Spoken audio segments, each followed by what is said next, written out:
It didn't begin with a bang.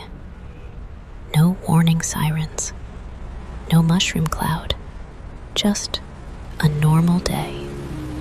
And one small mistake that spread across the planet like a stain. People laughed, argued about nothing, rushed through crosswalks with coffee in hand.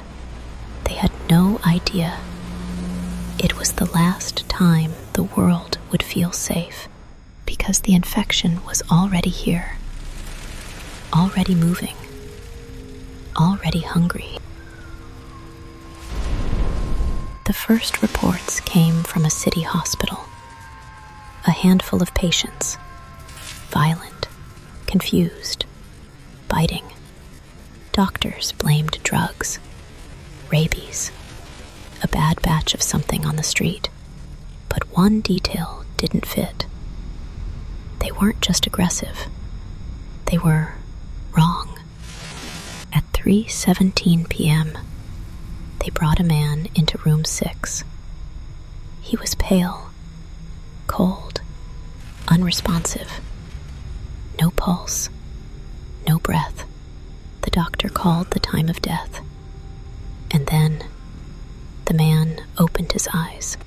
The nurse stepped closer, thinking he was waking up. But he wasn't waking up.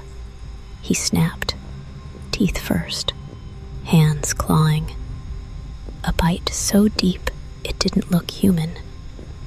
Blood hit the floor like spilled paint, and the room went silent for half a second.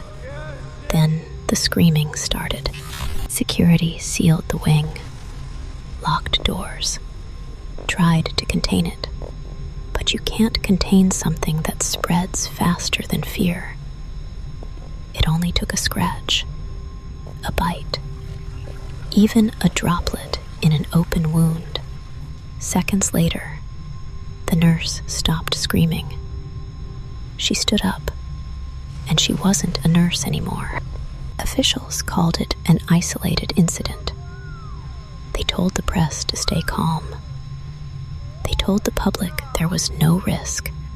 But inside the hospital, patients were eating the living.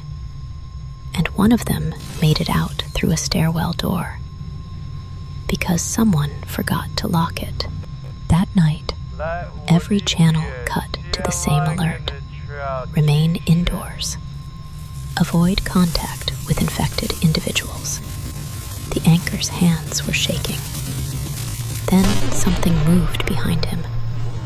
A crash off screen. A scream. The camera hit the floor, and the broadcast ended. Forever.